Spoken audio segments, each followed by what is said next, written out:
Y a mí no me cabe duda que predicadores que llegaron aquí secándose le han llenado el pozo otra vez. No me cabe duda que ministros que llegaron aquí cansados salen a correr, porque lo que hemos recibido ha sido vida de Dios a través de su palabra. Y yo me he sentido honrado, privilegiado de volver a participar de una de las convocatorias que, cuando el apóstol Yacer nos extendió la invitación, anhelábamos regresar y estar entre ustedes. Así que para mí ha sido un honor participar una vez más de lo que creo que no es un evento más en Latinoamérica, sino que es una plataforma que Dios está construyendo para de aquí anunciar y proclamar lo que Dios está haciendo con el pueblo latinoamericano en las naciones. Así que gracias, apóstol Yacer. Y quizás muchos de ustedes quisieran extenderle también esta gratitud al apóstol Yacer, a la pastora Vilma, a todo el equipo. Usted está sentado en lo que alguien ha venido trabajando 52 semanas, 365 días del año. Mientras usted dormía, ellos tenían reuniones. Mientras usted consideraba si venía o no, ellos no podían escaparse de la responsabilidad. Y yo quisiera que usted hoy mostrara de una manera muy particular, reconociendo esta gracia de Dios al cuerpo de Cristo en la República y en las naciones, al apóstol Yacer, a la pastora Vilma, con un aplauso de decirle gracias por creerle a Dios. Póngase de pie en honor y honra. Si un presidente entra a esta sala, usted se pone de pie. Aquí hay un rey de parte del Señor para esta generación, sabiendo lo que esto implica, lo que esto representa, las noches perdidas. Apóstol, la República Dominicana reconoce con este aplauso lo que agradece, lo que tú has hecho para obedecer a Dios. Gracias, gracias pueblo. De igual manera agradezco a todos los que han preguntado por mi amada esposa Janet. Janet no me pudo acompañar en este viaje porque está muy enferma. Tiene una enfermedad que se llama abuelitis aguditis. Entonces ahora es abuela. Y si la hija nuestra le pide que esté antes de que ella decida venir, la perdí. Y está con nuestra hija, con nuestra nieta. ¿Cuántos la han visto en los medios sociales? Déjenme ver las manitas por ahí.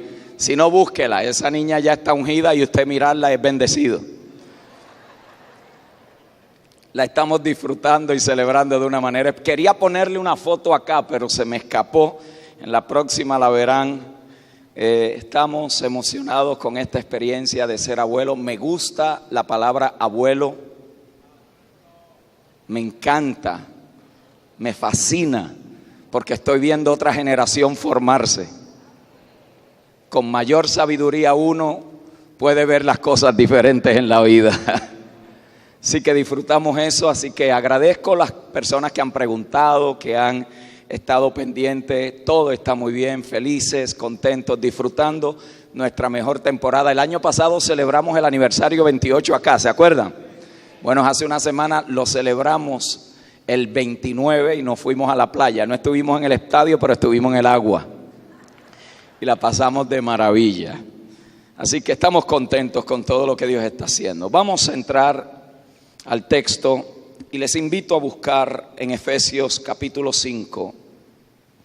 Y quiero seguir construyendo sobre esto que hemos estado hablando acerca de la verdad presente y el eterno propósito. Notarán que muchas de las cosas que cada uno de los exponentes hablados se entrelazan porque es inevitable. La revelación siempre aterrizará en el mismo lugar. Diga conmigo, en Cristo.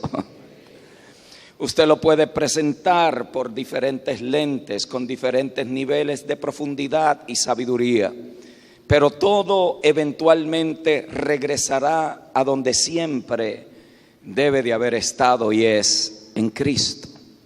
Y esto es lo que enriquece, porque el vaso que lo presenta está pintándonos todos esos códigos y exponiéndonos a esa eterna sabiduría según esa gracia que la imparte, para que se cumpla en nosotros un propósito particular, y es que Cristo sea formado en cada uno de nosotros.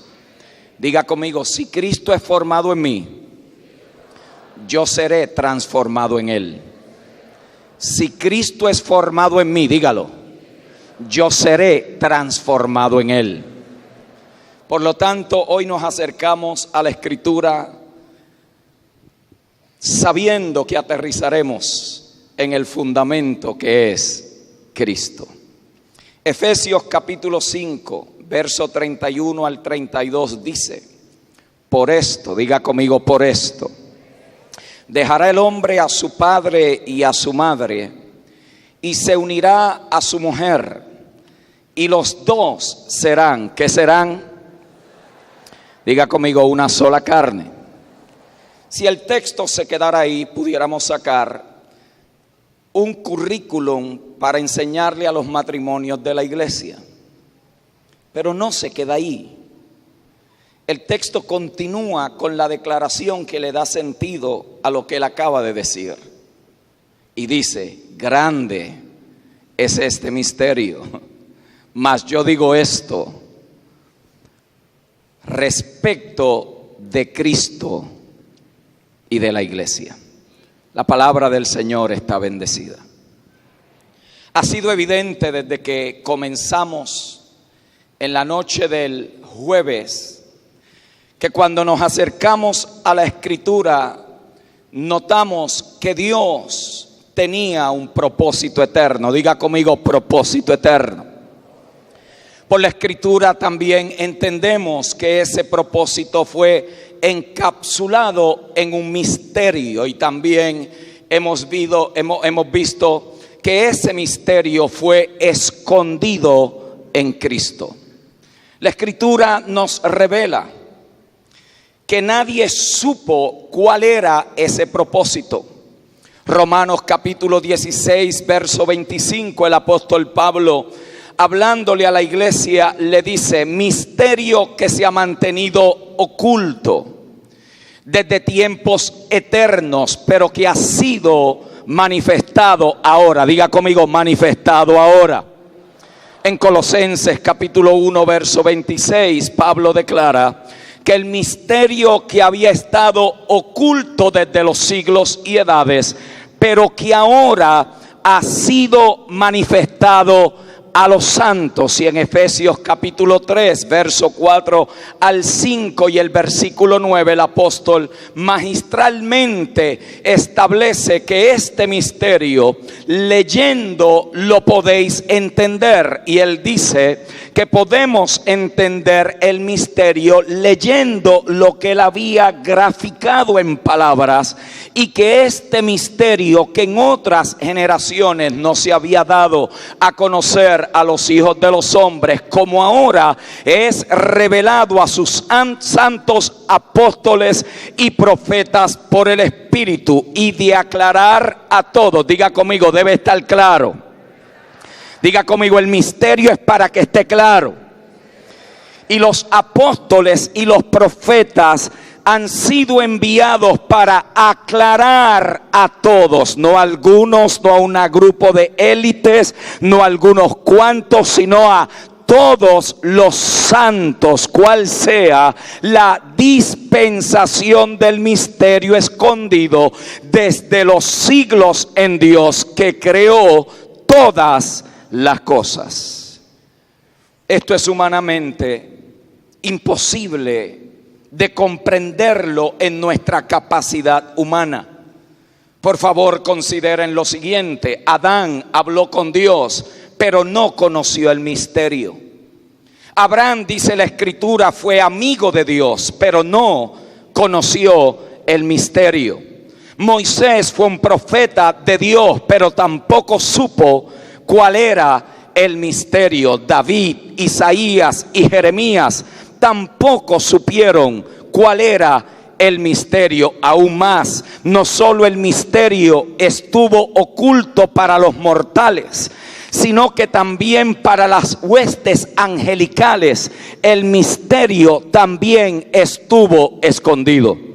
Los autores del Antiguo Testamento lo proclamaron en historias, en tipos, en figuras, en sombras, y aunque reyes, profetas y sabios hablaron acerca de este misterio, ninguno lo llegó a comprender. Pero un bendito día, diga conmigo, un bendito día. Un bendito día, la cortina se rodó, el telón fue abierto y el misterio fue revelado.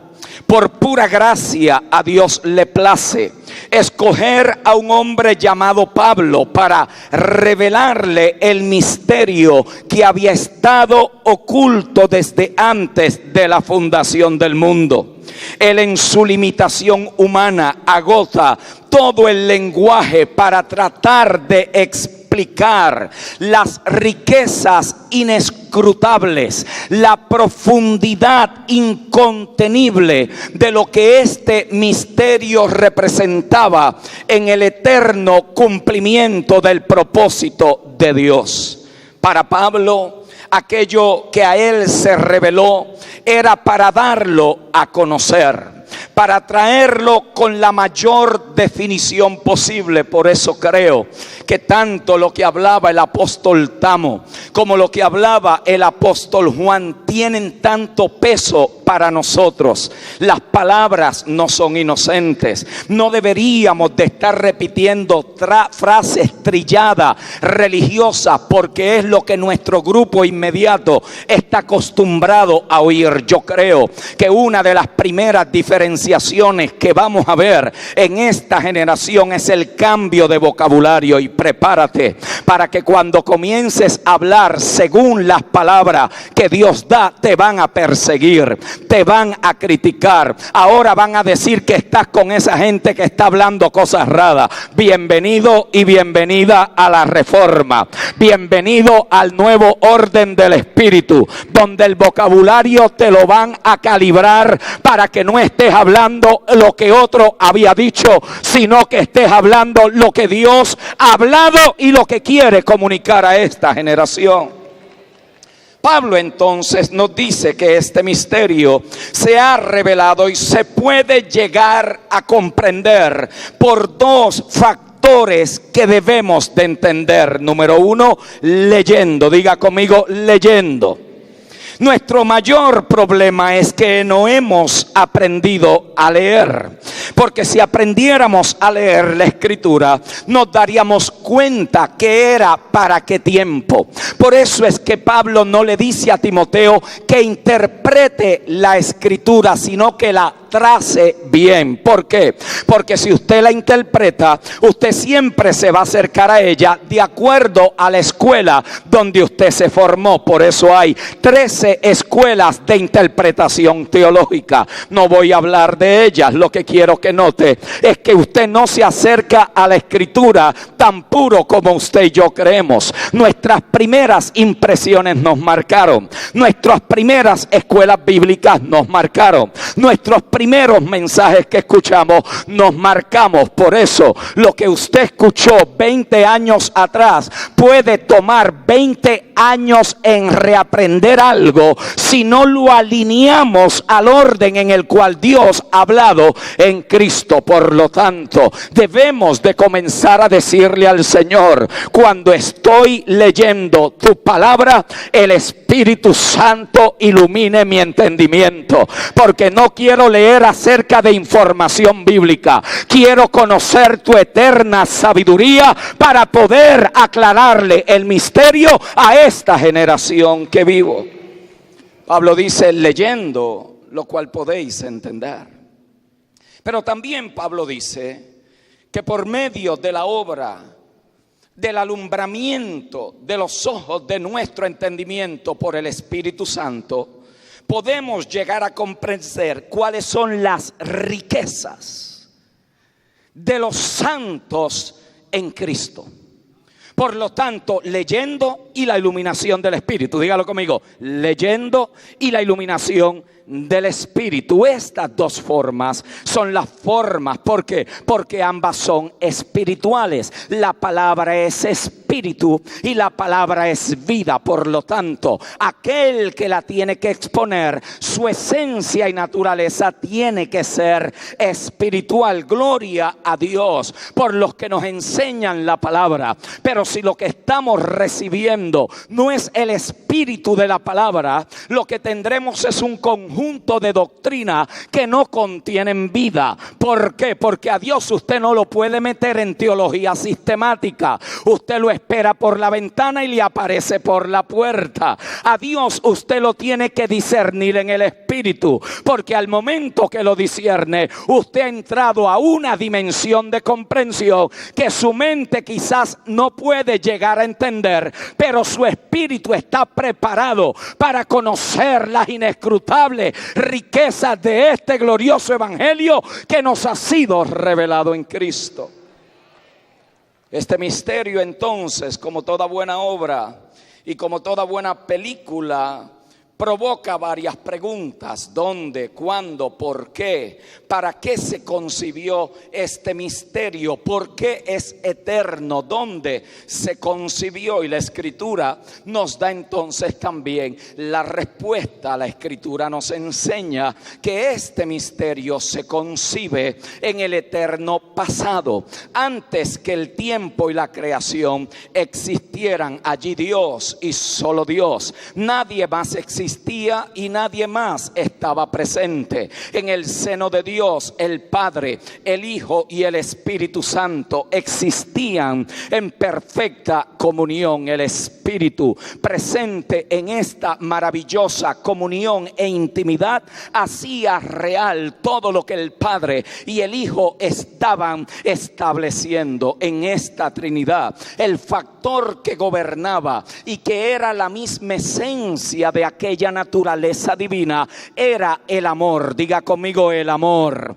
Cristo nos enseña esto en Juan capítulo 17 verso 24. Padre, aquellos que me has dado, quiero que donde yo estoy, también ellos estén conmigo, para que vean mi gloria que me has dado, porque me has amado desde antes de la fundación del mundo. Que era lo que gobernaba la comunión entre el Padre, el Hijo y el Espíritu Santo. Diga conmigo, el amor.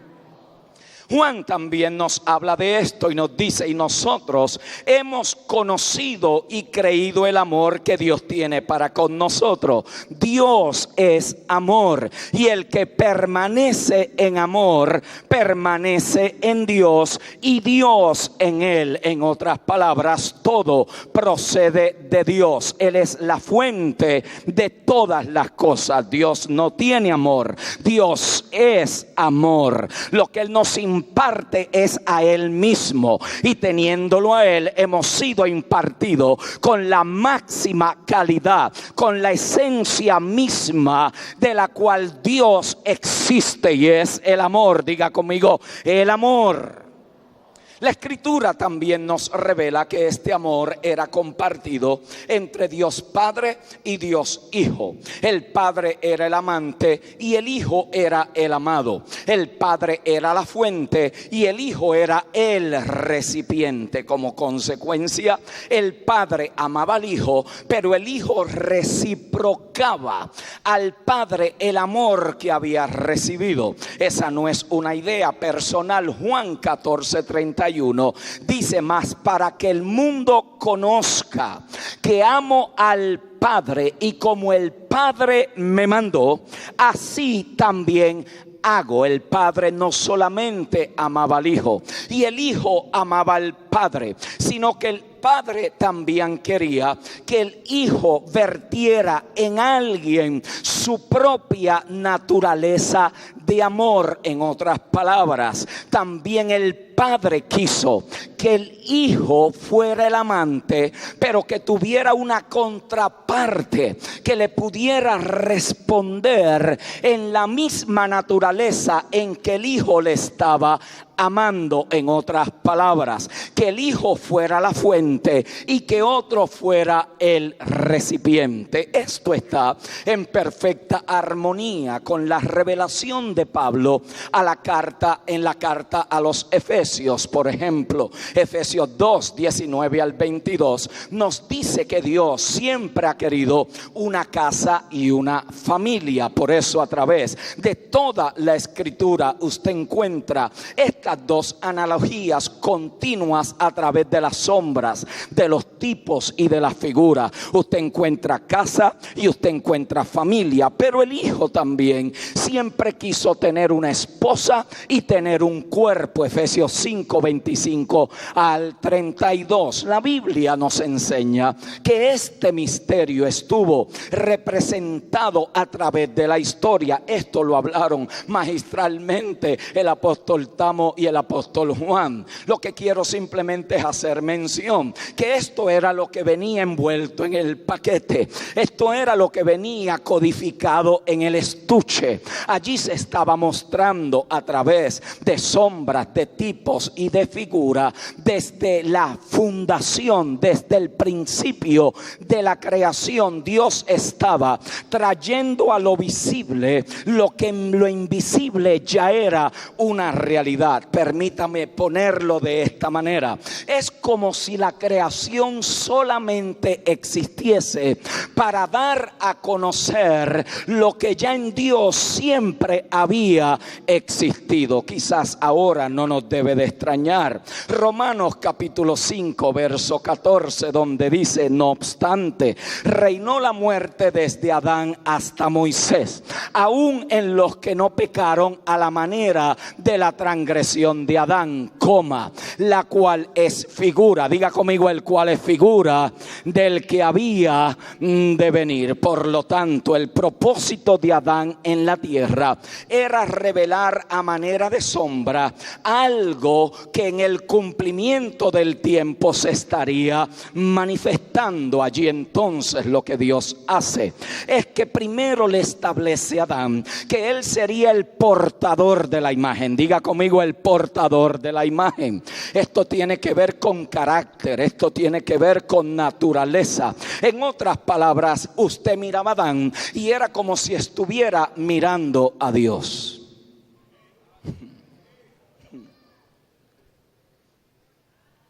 Porque él era la imagen de Dios en la tierra. Usted estaba mirando a Adán y estaba viendo en función la naturaleza de Dios. Usted estaba viendo allí, en aquella figura, en aquella sombra, estaba viendo características que no se habían encontrado en ningún otro elemento de la creación. Por eso en el Génesis hay 7 vidas creadas, y a la medida que Dios iba creando una, hasta que llega la 7ª vida, que es la impartición de su vida en Adán, allí él empieza a llevar a otro nivel de entendimiento. Ninguna otra creación en la naturaleza donde Dios estaba estableciendo los órdenes y el hábitat para el cual Dios había creado todo aquello para Adán, ninguno contaba con la imagen y con la naturaleza de Dios misma. En otras palabras, Dios quería tener una expresión visible en el planeta que pudiera representar, que pudiera modelar, que pudiera manifestar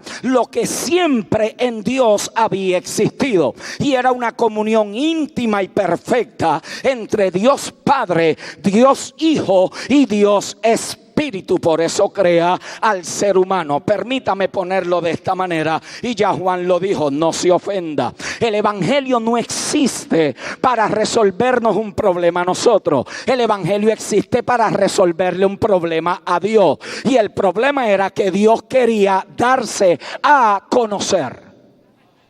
No aplaudo si no lo entendió. Dios quería darse a conocer. Porque al principio Adán no tenía problema.